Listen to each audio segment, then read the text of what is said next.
Inspired by Judy Blume's groundbreaking 1975 novel Forever, watch the reimagined coming-of-age series about young love by Mara Braca Keel, the iconic creator of Girlfriends.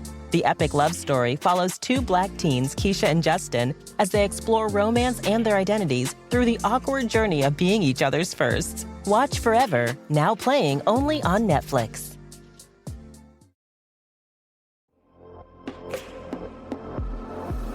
I'm a sneaker kind of girl. I love comfortable shoes, but I also want them to look cute. The New Balance 1080 is that versatile go-to sneaker that's ready for anything. I wear them to the gym, I wear them out on jogs, I wear them around the town to go get groceries, I do it all. You get the perfect mix of comfort and performance, so you're covered from coffee runs to race day.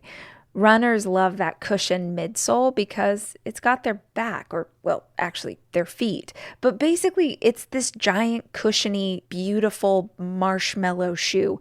Doesn't make sense until you put it on your feet, and then you're like, oh, yeah, Rach, this is just like walking in a marshmallow. Ready to upgrade your kicks? Shop the 1080 now at newbalance.com. Why do we constantly heed the advice of people who have never done the thing we're interested in doing?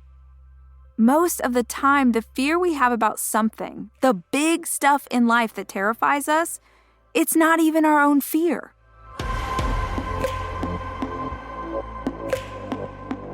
Hey guys, it's Rach. Welcome to the show. I'm so glad that you're here with us today. And I have a favor, which sounds kind of harsh if we just met, but I'm assuming that most of you have been a part of this community for a hot minute. And so I gotta ask, are you subscribed to the podcast?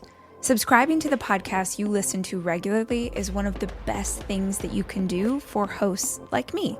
It helps to support the show and the staff that works on it. It ensures that you never miss an episode when we drop a new one. And here's the cool thing about subscribing. If you do it and then you hate this show, just unsubscribe. It's one click away. In the meantime, if you're listening, we would so appreciate it if you would just tap that button and make it official.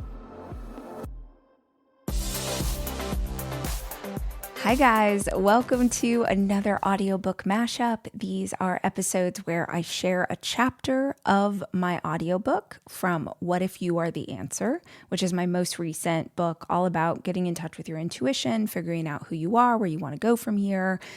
And in these episodes, we mash up a chapter from the book and a podcast episode along the same line. So you can get a little nugget-sized information at the top of this episode. And if you dig what we're chatting about, keep on listening because you can take a deep dive in the podcast episode that follows. So today, we're talking about a question. Every single chapter in the book is a question, and today's is, what big thing is actually little? What I mean by this is, what is something in your life that you are making way too big a deal about? As my teenagers would say, it's just not that deep. What is something in your life that you are freaking out about or worrying about or enduring analysis paralysis because of, but if you actually step back and look at it, it's just really not that big a deal.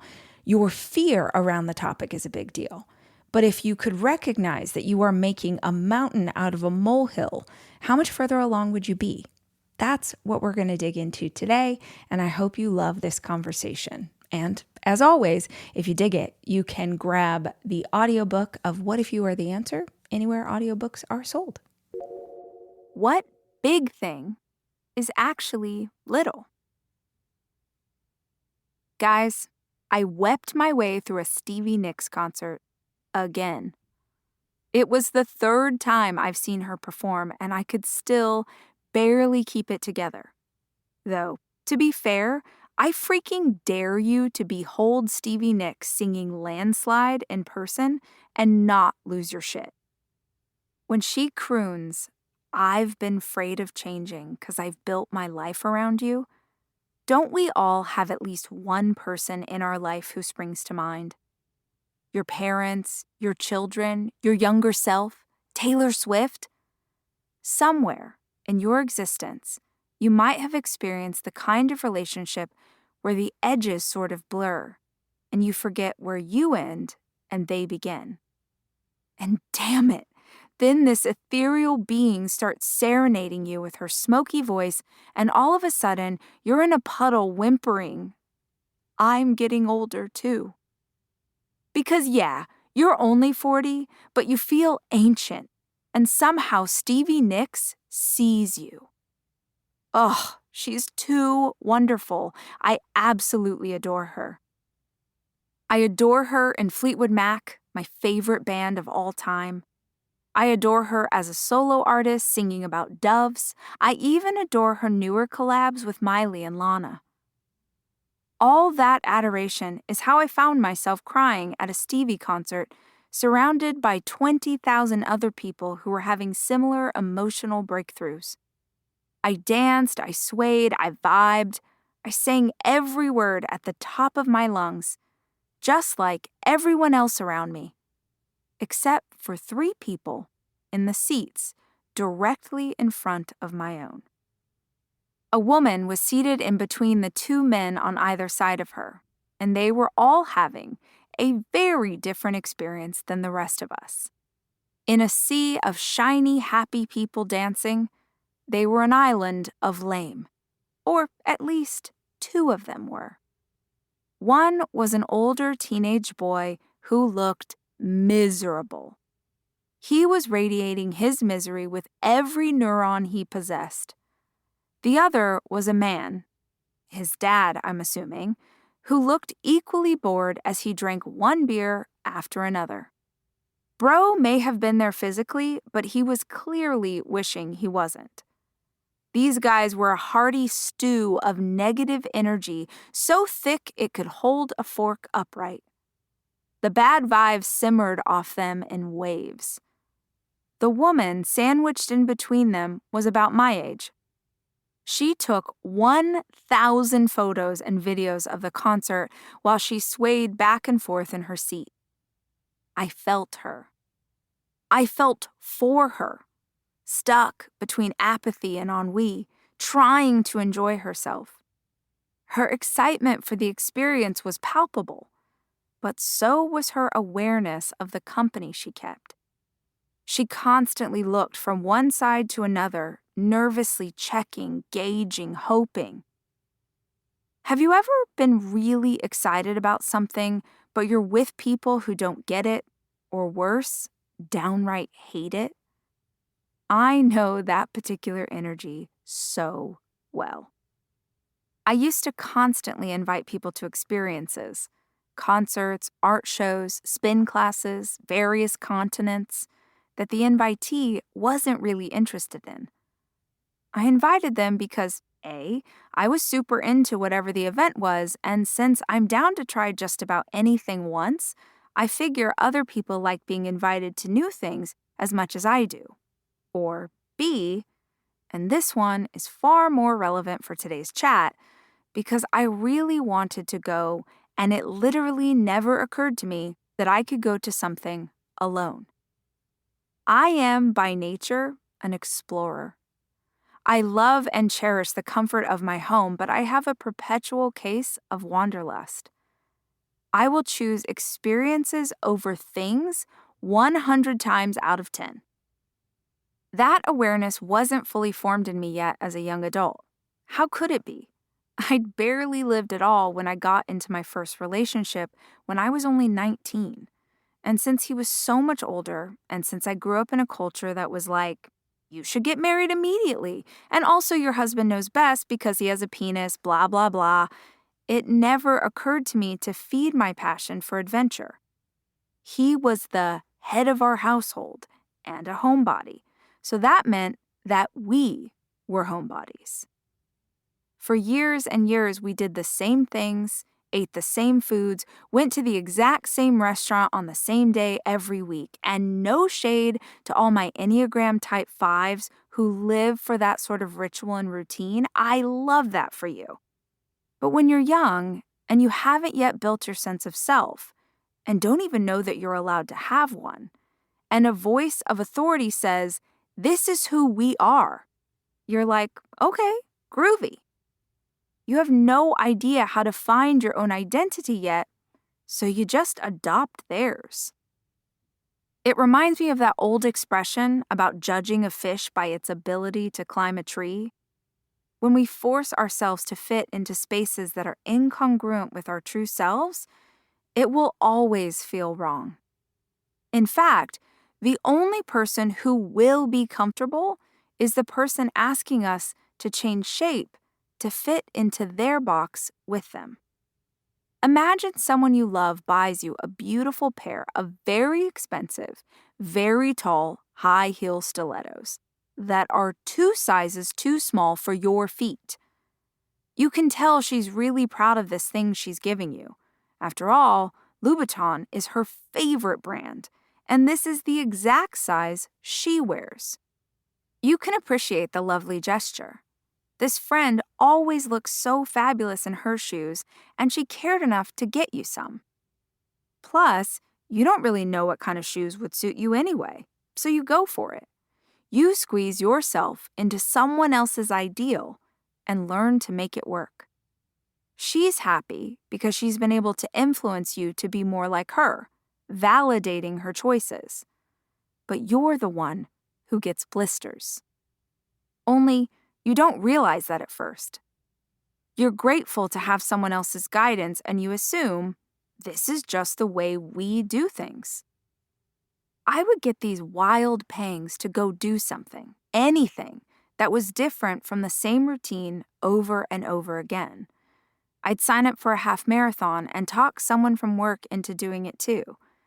I'd see an ad for an interesting play and beg my husband to join me.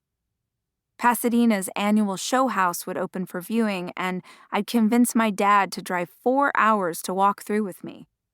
That one was worth it, though, because if there's one thing Pasadena does well, it's classic architecture and waspy interior designers with impeccable taste.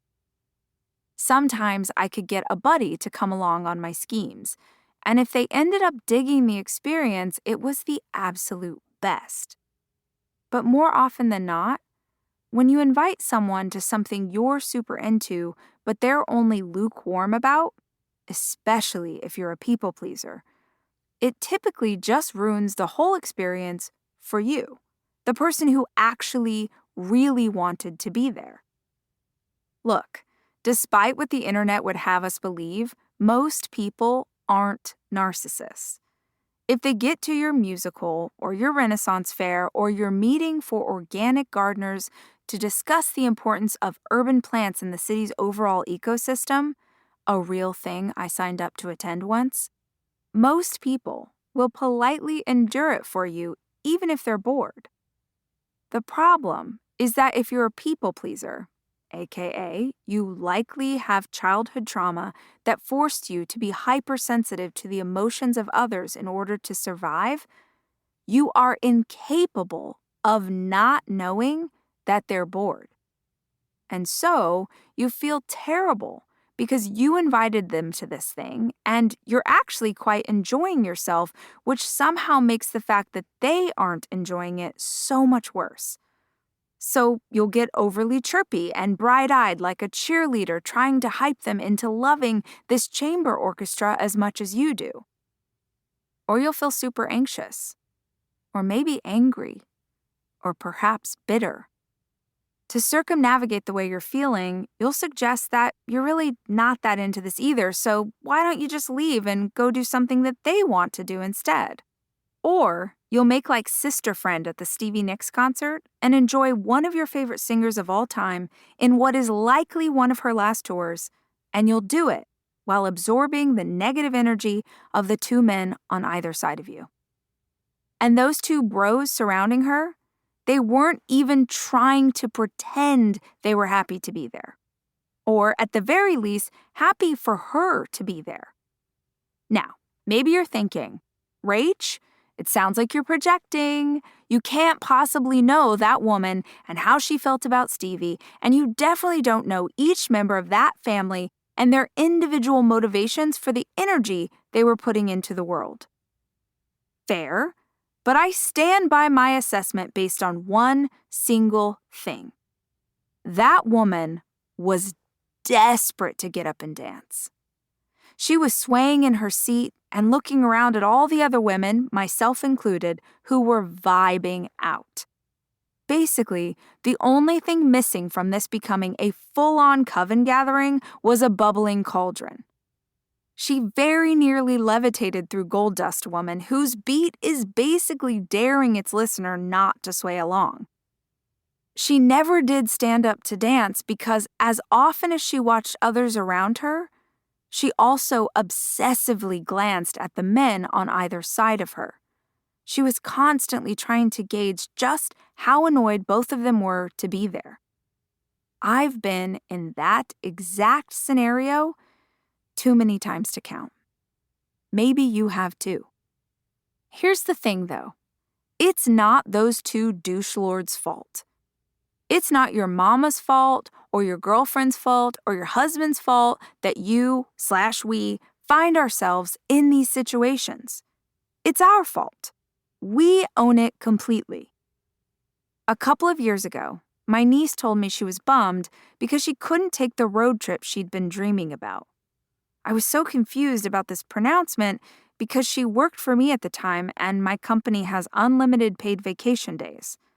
When I asked her why she couldn't go, she explained that she couldn't find anyone to go with her. She was 28 years old at the time. Guys, when you're an adult, you can 100% go on a road trip by yourself. In fact, it's one of my favorite ways to travel. You can listen to audiobooks or your favorite podcast. You can put on a groovy playlist to daydream, or if it's been a minute since you've had a good cry, put on the Beaches soundtrack and get super deep into your feelings. You can go to dinner by yourself and on vacation by yourself too. You can go sit in the lobby bar of the best hotel in your town and pretend to be on vacation by yourself. Make up an alias and a tortured backstory. Wear a caftan or maybe a tuxedo. You can do anything at all that sounds fun, and you can do it totally alone. It's really, truly not that big of a deal. I think you guys know this, but in case you don't, my happy place is on the beach. Actually, that's not enough. My happy place is on the beach with an iced coffee in my hand. What a vibe. There are a lot of beaches out there, but there's only one people call the beach. Myrtle Beach, South Carolina, is made up of 14 coastal communities and 60 miles of sunny beaches. Together, they create a place that makes you feel like you belong. Shine and dine in a foodie haven with oceanfront patios, fresh seafood, low country classics, and southern favorites. Plus, my favorite, you can listen to live music any day of the year, outside at laid-back beach bars, at world-renowned theaters, or right on the boardwalk. You belong at Myrtle Beach, South Carolina. Plan your trip to the beach at visitmyrtlebeach.com.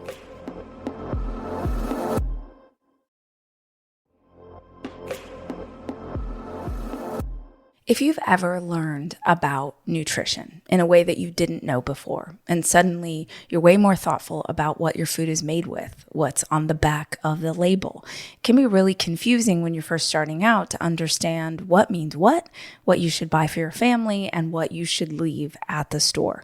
Well, now you can spend less time at the grocery store thanks to Thrive Market, your new go-to online grocery store for getting all of your healthy essentials delivered. With over 1,000 harmful ingredients banned from their store, Thrive Market's team of product researchers do the hard work so you don't have to spend all of your time trying to figure out what is in the food you are ordering. Finding better options for your whole family is super easy with Thrive Market's Healthy Swap Scanner. You can scan a product you already have and it instantly recommends healthier items. Ready to make the switch? Go to thrivemarket.com/Rach for 30% off your first order plus a free $60 gift. That's THRIVE market.com/Rach. thrivemarket.com/rach. For some people I know, the idea of sitting alone at a restaurant is akin to being eaten alive by fire ants. In fact, I bet some of you heard my paragraph above about a solo road trip and thought, a young woman can't travel alone. She'll be murdered or trafficked or conned into joining a sex cult. And truthfully, that's exactly the kind of response I got from my niece. Who says? I asked her. My mom, Auntie, Grammy. The women in our family aren't really the kind who travel alone. This is when I pointed out that I am a woman in our family and I often travel alone. I've done it for decades. I have yet to join a sex cult. Why do we constantly heed the advice of people who have never done the thing we're interested in doing? Most of the time, the fear we have about something, the big stuff in life that terrifies us, it's not even our own fear. That fear comes from our family or friends. The fear comes from the unknown. We've never seen it done before, so we're not even sure that it's allowed. Sometimes our fears are legitimate. Other times, they're ridiculous. The reality is that our lives will have plenty of justifiable reasons to be afraid. Enjoying an activity by yourself isn't one of them. Going somewhere alone is minuscule on the list of molehills disguising themselves as mountains in our imagination. Look at your own life.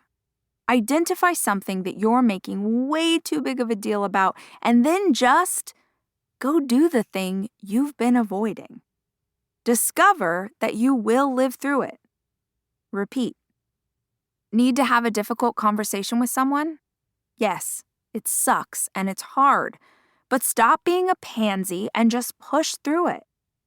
You'll feel 1,000 times better and you'll have a thicker skin the next time you need to talk about something hard.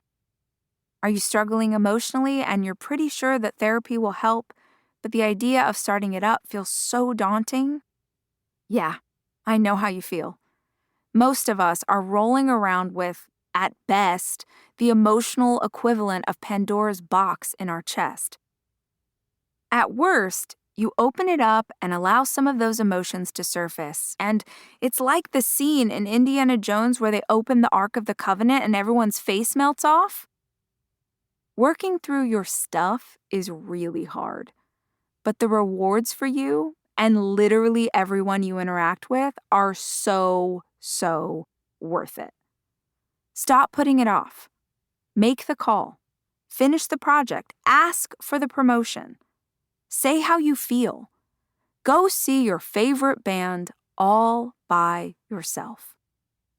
In yoga class, they always say the hardest part of a yoga practice is just getting to your mat. It's the same with anything in your life that seems big or scary or daunting. When you just finally face it, you'll discover that it's actually really just not that big a deal. But you are. You are, in fact, the only truly big and powerful thing in this equation.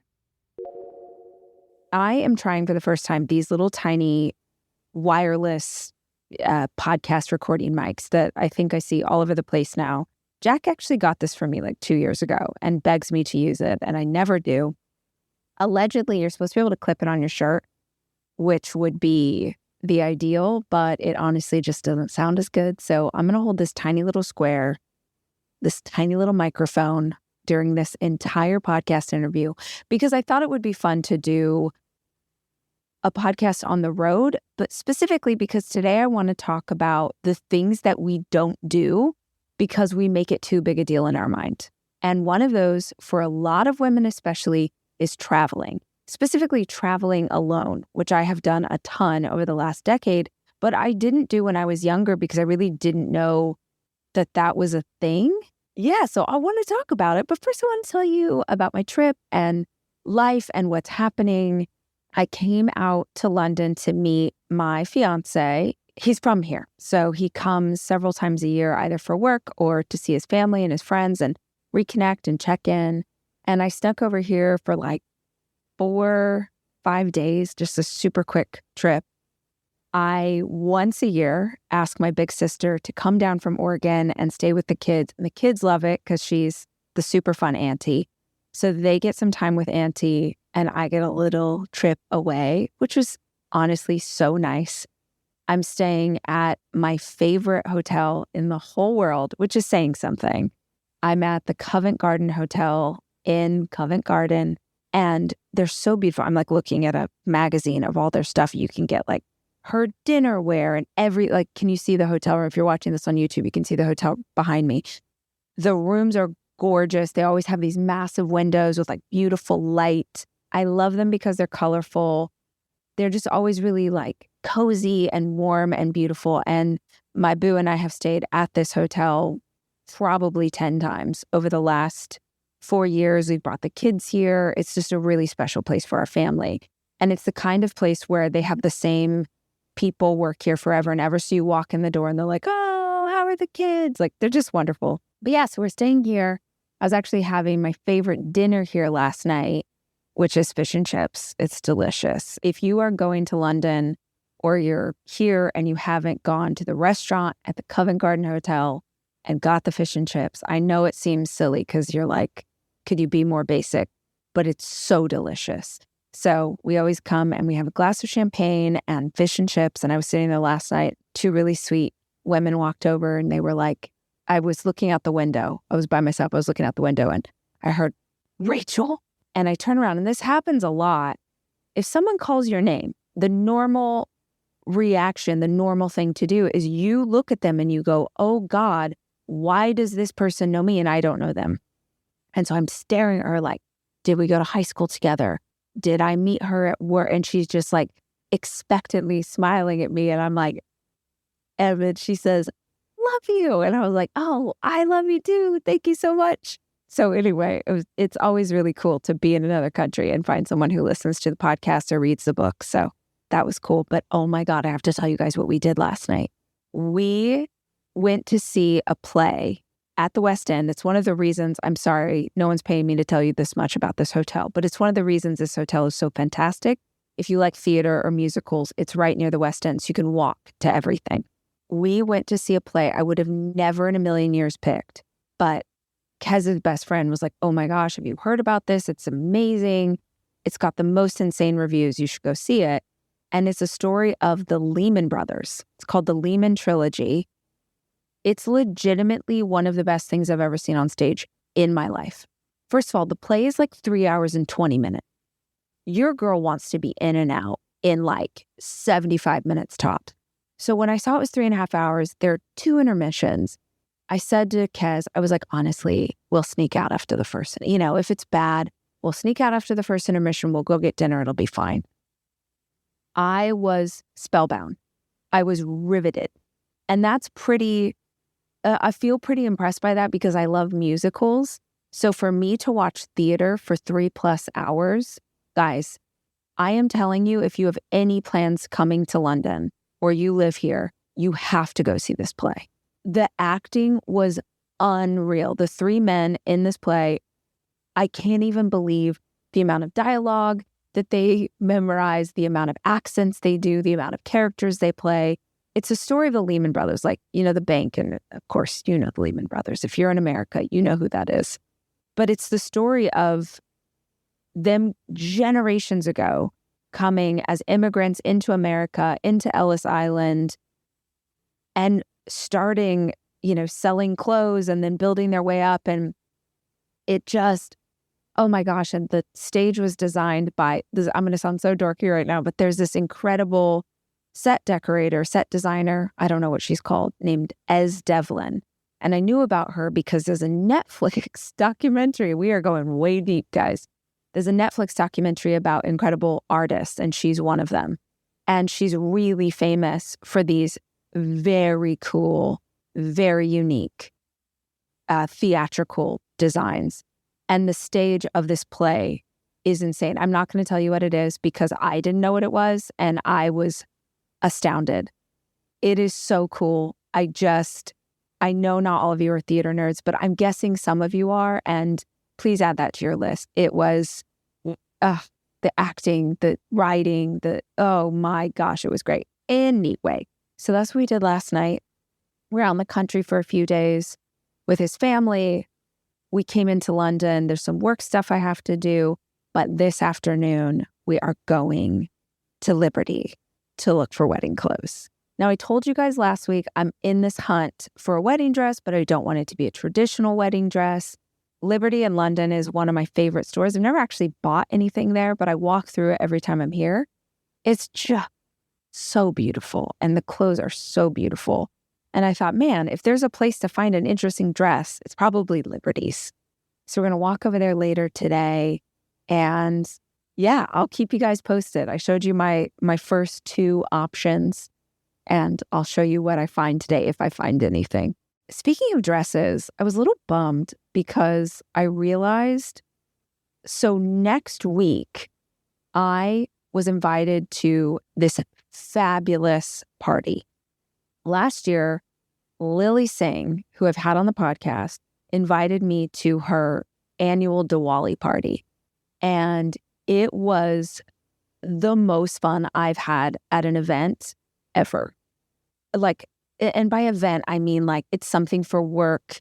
You know, it's not your cousin's baby shower. It's not your aunt's birthday party where you can sort of let loose. And this is like other people in your industry, like a bunch of podcasters and like writers and actors. And you want to wear a cute outfit. You want to be on your best behavior. But my gosh, does Lily Singh throw a party. And I went with my friend Rosie, and we danced our butts off for like 4 hours. It was so much fun. So when I got the invitation this year, I was like, thank the Lord. I did a good enough job as a guest last year to get me into this year. I was so excited. So it's coming up, had some dresses in the mix I was really excited about. And then I just realized I'm going to be on my period. And my apologies, because I know that there are a few of you who've never had a uterus who are listening to this. Just bear with me for a minute. I am at an age where the period is very unpredictable. Is it going to be like chill and fine? Is it going to be like I'm an axe murderer and I've just murdered someone and it's just a bloodbath? Like, I don't know what I'm going into. And if you've ever worn, I mean, this party is black tie. This is like the fanciest, most beautiful outfits you've ever seen. I can't be in a dress and be trying to like deal with a menstrual cup in a ball gown. So I had some really cool dresses in the mix, and I just was like, I think I'm going to have to do like a tuck, because I think I need to wear black. I think I just need to cover my bases, because what if on the day of the party I'm, hemorrhaging? And I know that some of you know what I'm talking about. I'm sure that some of you are younger and you're like, oh, there's no way that your period is going to prevent you. No, bro, it is like, there are times where my period is so intense. I don't know if I could leave the house, because I'm just going to cause problems for myself and scar other people and probably stain chairs. So I'm a little bummed that the timing of that is lining up in such a way. And then it also does make me think, I feel like I'm getting nudges from the universe more and more to consider progesterone. It's something that Dr. Taz recommended. If you saw my interview with Dr. Taz, she did my blood work, and she recommended that I go on progesterone because a lot of the perimenopause issues that I'm having are related to the fact that my progesterone is so low. And one of the things would be these just really intense periods. And honestly, I've had friends who've done it and had really great reactions to it. And I'm thinking now that it's like, when something starts to control your life, when you're like, oh, I really want to do this party, but I don't think I can because I'm worried that I'm going to like bleed all over everybody. That might be a time to consider changing things. I love finding ways to commemorate really important experiences in my life. Usually, if you look at my wrist, you will see it stacked with bracelets that do just that. And if you want to celebrate your unique story, check out Pandora Jewelry. They're crafted with meaning and exquisite artistry, from sparkling lab-grown diamonds to vibrant enamels, personalized engravings, and their iconic charms. Pandora offers endless ways to express what's in your heart. Every day is a chance to be love. Let Pandora Jewelry remind you that love starts with you. Shop in-store or online at pandora.net.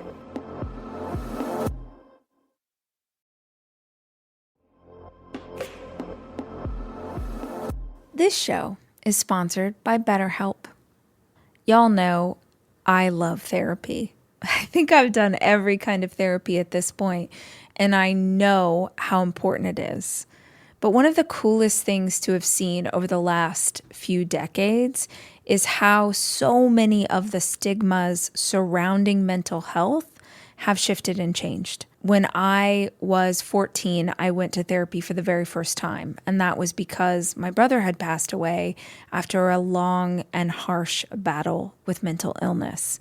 And I remember when he was a teenager how taboo it was to talk about struggling with your mental health or to be seeing a doctor. But over the last 10 years, BetterHelp has revolutionized therapy because they made it fully online, affordable, and convenient. BetterHelp serves over 5 million people worldwide. It's easy to switch therapists at any time, so if you're new to therapy, this is a great way to get started. We're all better with help. Visit betterhelp.com/Rach to get 10% off your first month. That's BetterHelp, HELP.com/Rach.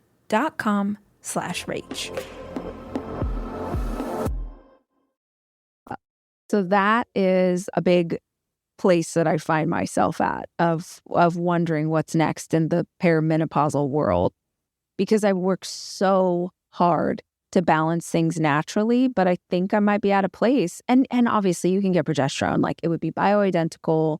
I would do something totally as natural as possible, but I just don't like adding medicine or supplements because my system is so sensitive and I feel like I always get whacked out. And I'm terrified of getting whacked out in a hormone-related way. So TBD, I am getting home in time to go trick-or-treating, obviously. Just in case you were like, wait, the Halloween queen, like she won't be in town for... Yes, of course I will be in town. Of course I wore, look at these. I wore my orange socks on my walk today because I'm like, yeah, black and orange, let's go Halloween. I only have a few more days to celebrate, so I'm really excited. And by the time this video comes out on YouTube, I will be able to show you what my Halloween... I guess I could tell you now. I'm going as May May from Turning Red. If you know, you know. I hope you know. That movie is so fantastic. If you have not watched Turning Red, it's the cutest movie. And I was trying to find what's a character that has this length hair. And I was like, oh, it's May May. I'm going to spray it orange, put an outfit together. Did I try and get the kids, like literally any child of mine, to do this costume with me? You know I did.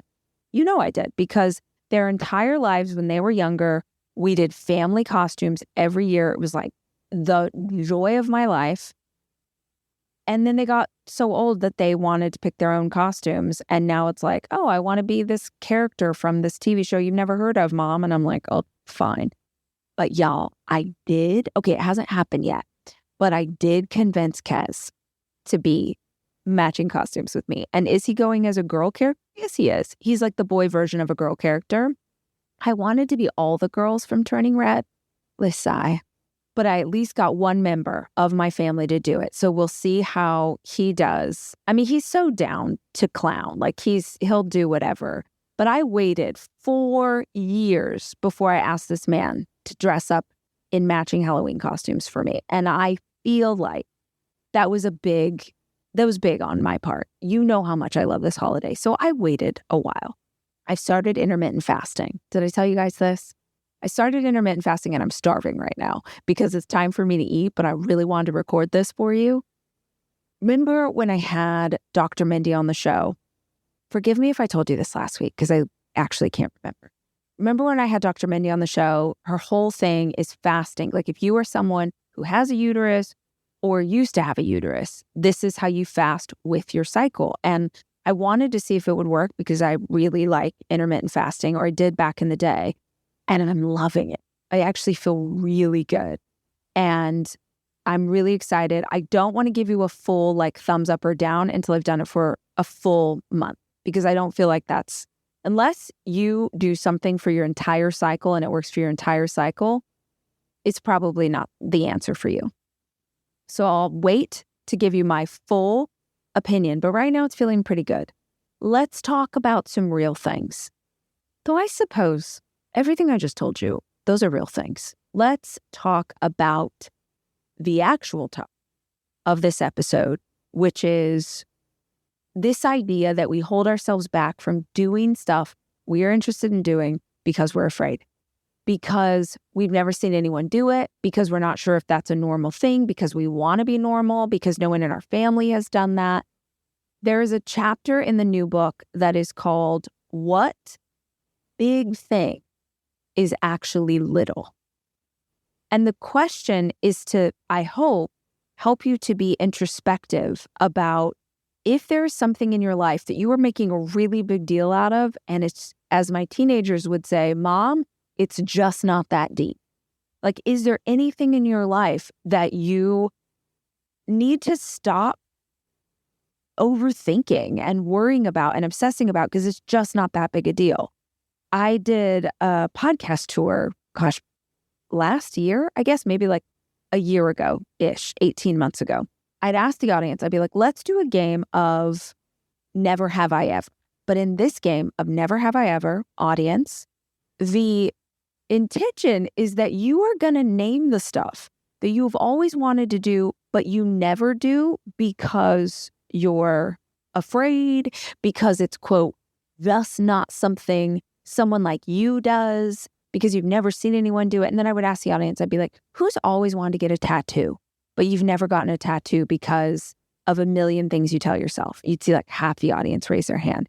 Who's always wanted to ask a stranger out on a date, but you didn't have the courage to go across the coffee shop and talk to someone you didn't know? And a bunch of people raise their hand. Who's wanted to go skydiving? Who's wanted to start their own business? Who's wanted to have that confrontation with mama that they've been holding on for 38 years and they just need to tell her what's up?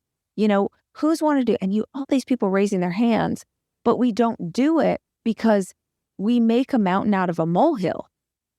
We make it such a big thing in our own mind that we terrify ourselves from doing the thing that if we just faced it, if we just tried, if we just went to the concert by ourselves, if we just traveled to the place we want to travel to, like if we just did the thing, we'd understand it's really not that big a deal.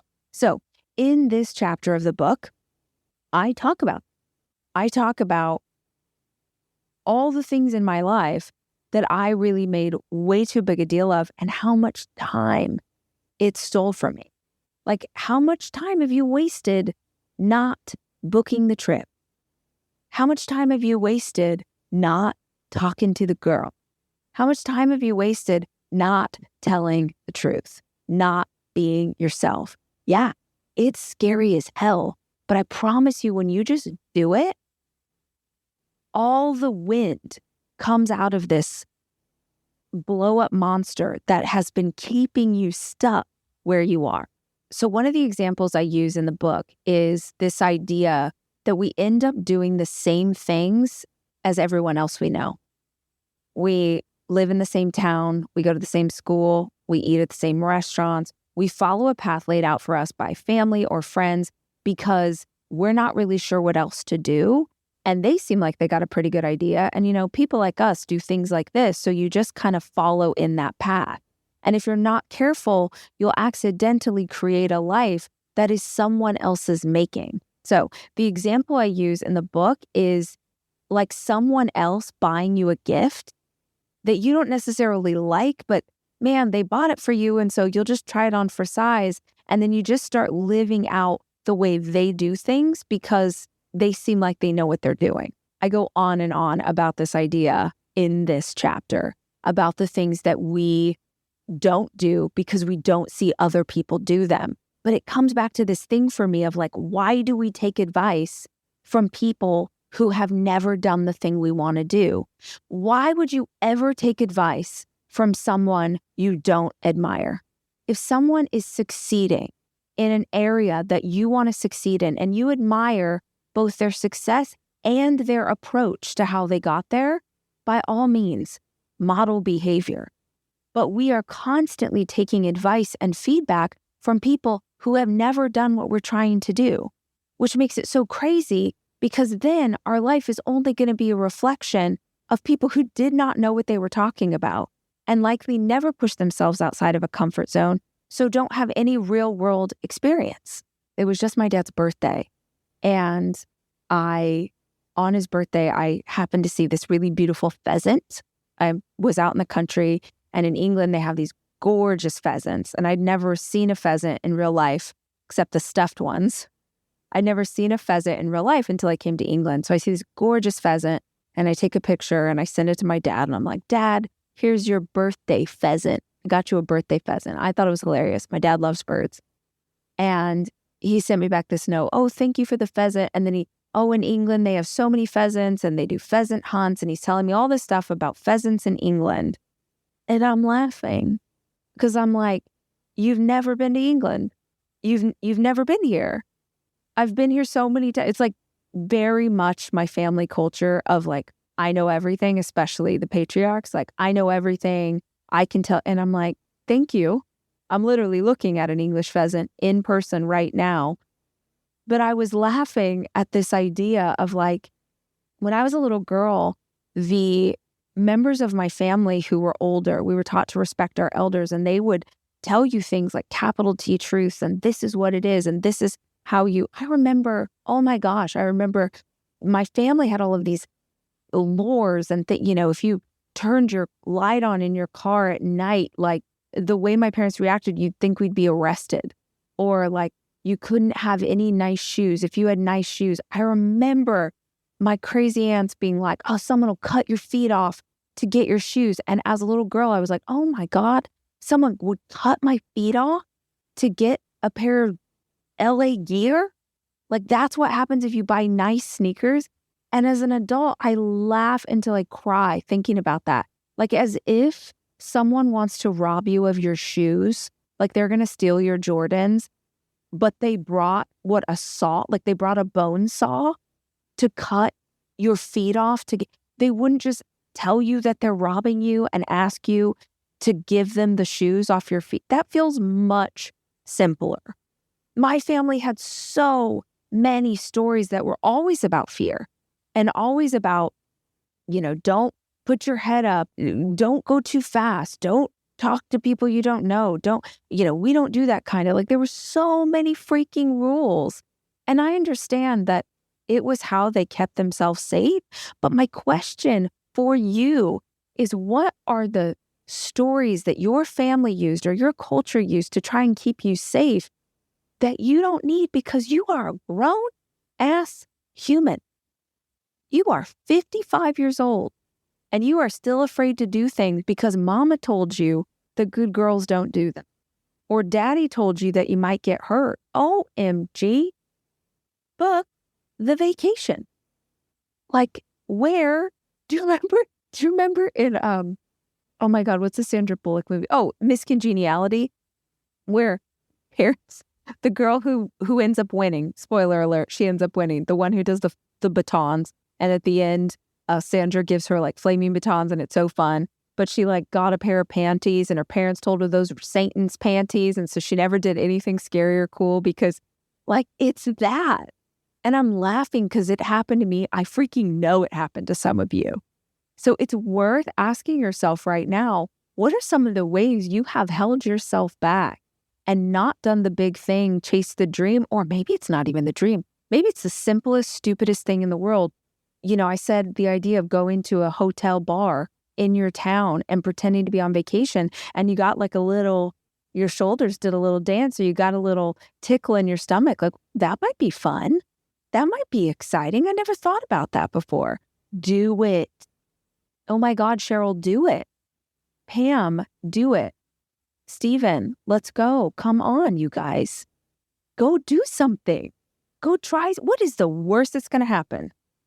You're going to be right back here next week, drinking your coffee, driving to work, doing the same old thing. Shake it up. Oh my gosh. Try something a little bit different, because it's only failure if you call it that. It's only failure if you decide it is. Otherwise, it's just you learning something cool and doing something cool and trying something new. And maybe it goes horribly awry. Maybe you go to a 3-hour play and it's the worst thing ever and you have to sneak out. Or maybe you go to a 3-hour play and you literally weep when it's over because you didn't know human beings could do such beautiful things. Oh, please go see that play, you guys. I will be back soon, guys, with more conversation. I'll be back in LA when I hit you up next week. If you want to watch this podcast instead of listen to it, Jack does really cool things with editing. We add B-roll. You can see sort of behind the scenes of my trip and a bunch of fun stuff. Please check it out on YouTube. But until I am back next week, as always, I love you guys, and I'm rooting for you.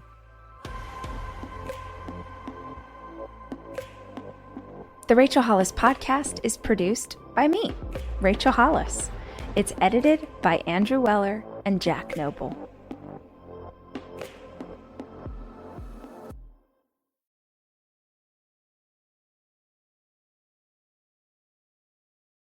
Inspired by Judy Blume's groundbreaking 1975 novel Forever, watch the reimagined coming-of-age series about young love by Mara Akil, the iconic creator of Girlfriends. The epic love story follows two Black teens, Keisha and Justin, as they explore romance and their identities through the awkward journey of being each other's firsts. Watch Forever, now playing only on Netflix.